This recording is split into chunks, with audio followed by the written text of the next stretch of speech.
Thank you very much for giving me your attention as the last speaker in this meeting today.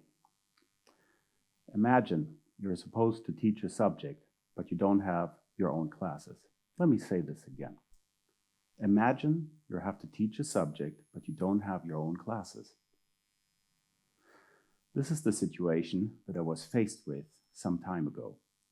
And the solution to this challenge is surprisingly positive. Now, what do you remember was the standard delivery format in your university days? Yes, the lecture. The lecture has been the standard teaching format for hundreds of years. The lecture is a hierarchical structure that with the instructor on top and the students below. But what could be a new approach to teaching and learning? Not teaching and learning to the test, but teaching and learning to ourselves and our lives, including AI, climate change, transition to renewable energies, diversity, and many other aspects. I needed to free my mind to think of a different approach. This approach I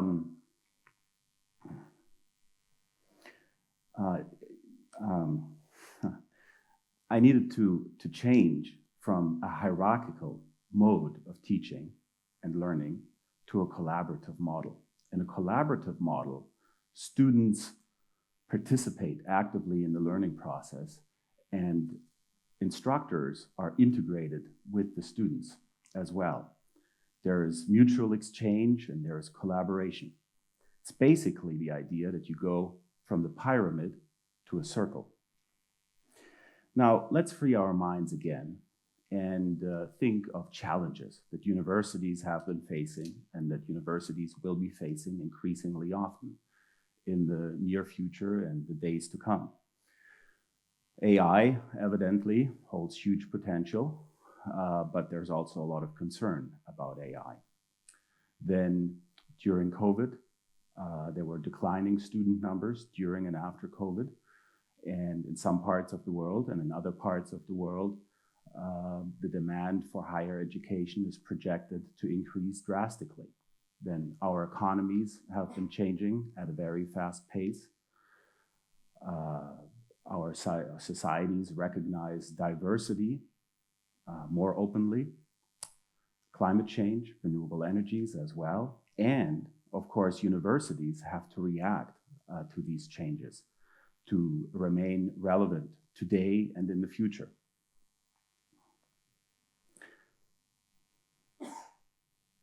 And what could an answer to all of these challenges look like concretely? Let me go back to an old story from the automobile industry. In the early 1980s, General Motors and Toyota teamed up and co-managed a plant together in California.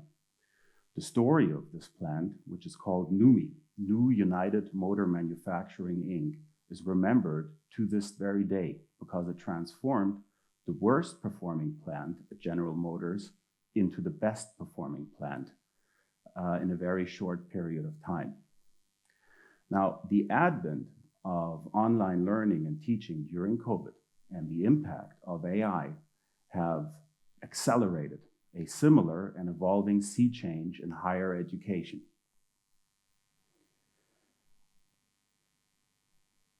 Now, okay. Active learning classes have been proven to be successful, but my idea, the solution that I would like to suggest, is more radical than active learning. What could that be? Basically, we have to go again from a hierarchical model to a participatory model. And this can be done in collaborative online international learning projects. How does this work?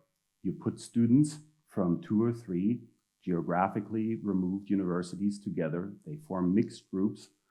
They collaborate on projects through asynchronous and synchronous tools.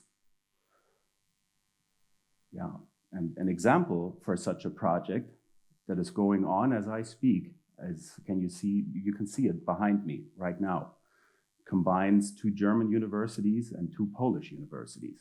And during the process of collaboration, students evolve in several ways. They apply and they expand their theoretical knowledge from their subject area. They overcome language and intercultural barriers. They understand that working in a diverse and international context is highly motivating. They experience self-leadership, perception of others, also self-perception, and they develop reflective skills. In this way, COILs, or Collaborative Online International Learning Projects, allow students to achieve skills and objectives that supersede traditional objectives of the lecture. And this mix of skills could be termed future skills. Future skills are basically a composite of the specific subject area as well as collaborative and communicative skills. Future skills can include any subject area, and then they expand so that students are prepared for their professional lives. And in parentheses, I would like to say, of course, it is also very good to have good communicative skills for your private life. Now, you may wonder, are COILs really effective? What can we say about that? Well, I mentioned that active learning elements have been proven to be effective. Studies show that classes with active learning elements have achieved better grades, lower failure rates than the traditional lecture.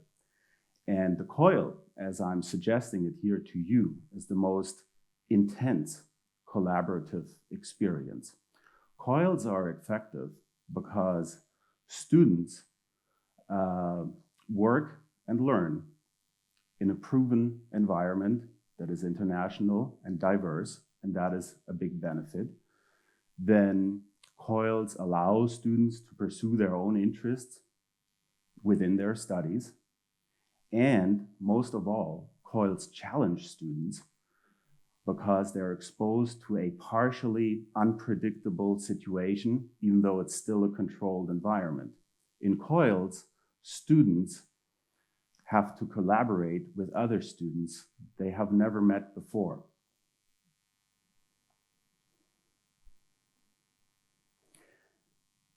And of course, we have our own surveys and student evaluations, and we know that students benefit greatly from working in COILs.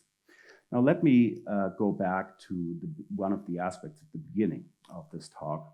Let's consider how COILs can change the lecture format. Lectures take place in university buildings, and COILs take place virtually through collaborative tools.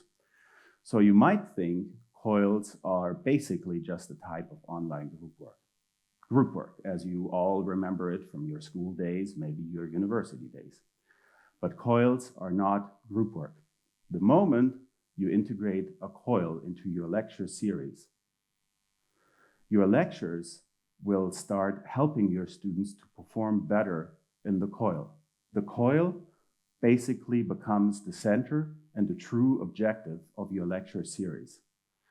This is a very radical insight, and that's hard to process. You have to free your mind again and get rid of your traditional thinking and understand that basically the COIL is the new space for learning. This is an experience that my colleagues and I experienced firsthand, because instructors have to collaborate as well if they want to run a COIL. Now, working on a change like this one is radical. And it's easy to say and very difficult to do. But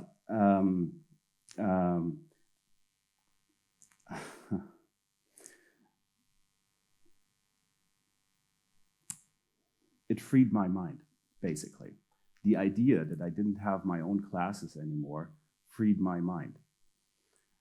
So the outcome of this situation was forward-looking and future-oriented. Students of one university integrated with students from another university, and I integrated with my colleagues. And is it possible to teach without your classes? Yes, and it's a very good method. And I would like to thank my co-collaborators for the projects that we have completed and the projects that we're going to embrace on in the future. Thank you very much.